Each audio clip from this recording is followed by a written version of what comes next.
Is he going to sit there? Just keep poking my head up. Thank you all for coming here today before we run into session. So I'm going to keep my comments brief. I think we prepared a press release from Senator Grendell and I. But I'll just make a couple of points and turn it over to Senator Grendell, and we have a couple of other folks who may wish to participate as well. But like many of my constituents, I was concerned about what happened on Sunday in Washington, D.C., and was concerned about how it's going to impact Ohioans, Ohio taxpayers, as well as our state budget. And so, while this has been couched as historic health care reform, in reality, it's just federal government inserting itself into private decisions of individuals. It's arrogant, it's expensive, and it is not reform. Not only did they fail to fix a broken system, but they're trying to force every Ohioan to buy into it. Now, a publication by the National Governors Association and the National Conference of State Legislatures has estimated the federal bill could cost the states $349 million for calendar years 2017 through 2019, further exacerbating Ohio's budgetary problems. However, it is important to note that with the piecemeal approach that's been taken, the true cost to the state and to the individual remains unclear. And that was the whole reason I had introduced a resolution earlier this year requesting that our federal congressional representatives oppose this bill. I'm happy to stand with my co-sponsor today, Senator Grendell. As you remember, last September, Senator Grendell, and I was happy to join him as the co-sponsor, introduced a joint resolution number 7 to get a constitutional amendment to prohibit compelling a person, employer, or healthcare provider to participate in the healthcare system. And we want to continue to fight on all avenues while we work to advance that particular resolution to get a constitutional amendment. Today we're going to be introducing on the Senate floor a bill that would do the same. Our goal is to ensure Ohioans cannot be punished through fines by the federal government for not purchasing health insurance, and to put Ohio in an advantageous position to defend its state powers, which quite frankly seem to be eroding every day. And so with that, I'll turn it over to Senator Grendell. Thank you, Senator Jones. Thank you all for coming out. Let me start by thanking Senator Jones for being willing to take the lead on the effort to do a statutory attempt to protect the rights of Ohioans to decide what health care they want and if they want health care to begin with.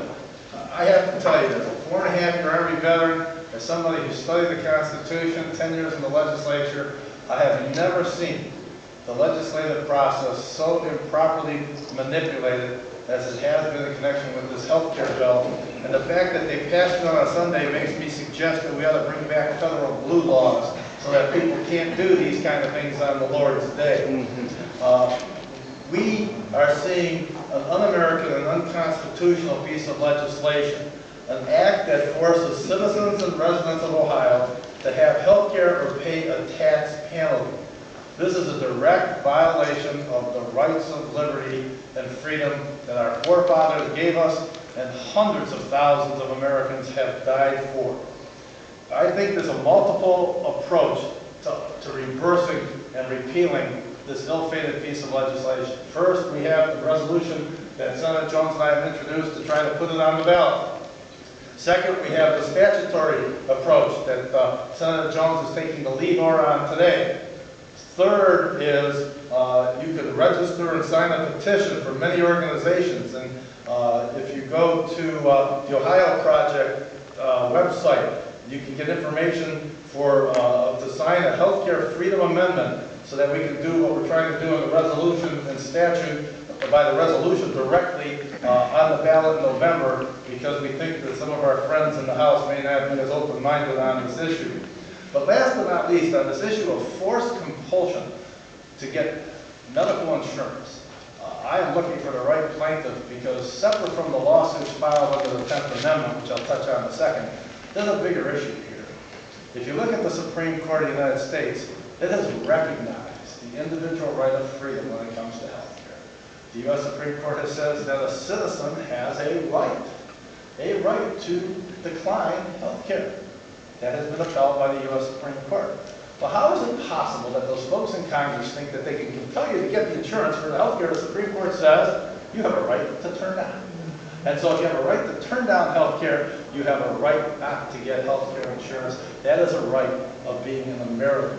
The fact that we have an act that compels persons to perform an affirmative act of getting health care or be penalized simply on the basis that they exist as citizens of the United States is absolutely abhorrent to the Constitution and all the rights and liberties that make us Americans. And the fact that 219 congressmen, the president, and a whole bunch of U.S. senators don't understand the Constitution, I simply say, shame on them.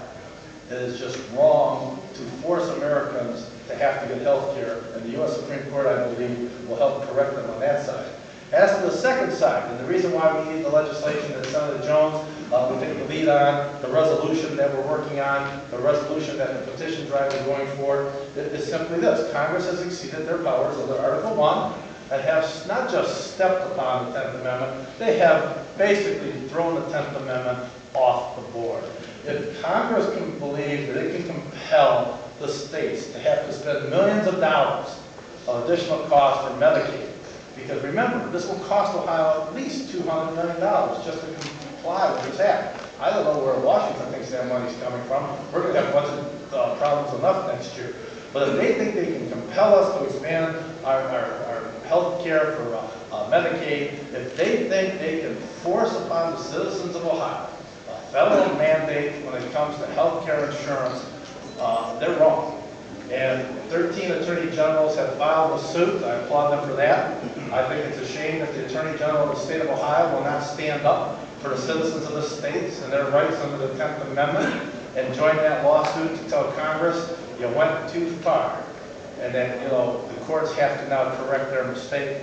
But I believe we cannot do enough, whether it be the statute, the constitutional resolution, the constitutional petition, all the litigation we can mount to right this ship and to repeal this frontal assault on the constitutional liberties of individuals, on the constitutional rights of states, and quite frankly, the American way. I hate to tell those folks in Congress, they put their pants on every morning the same way we do. They're not viewed any more power from the Almighty than we are, and that they ought to try, though, reading the Constitution before they pass the kind of garbage legislation they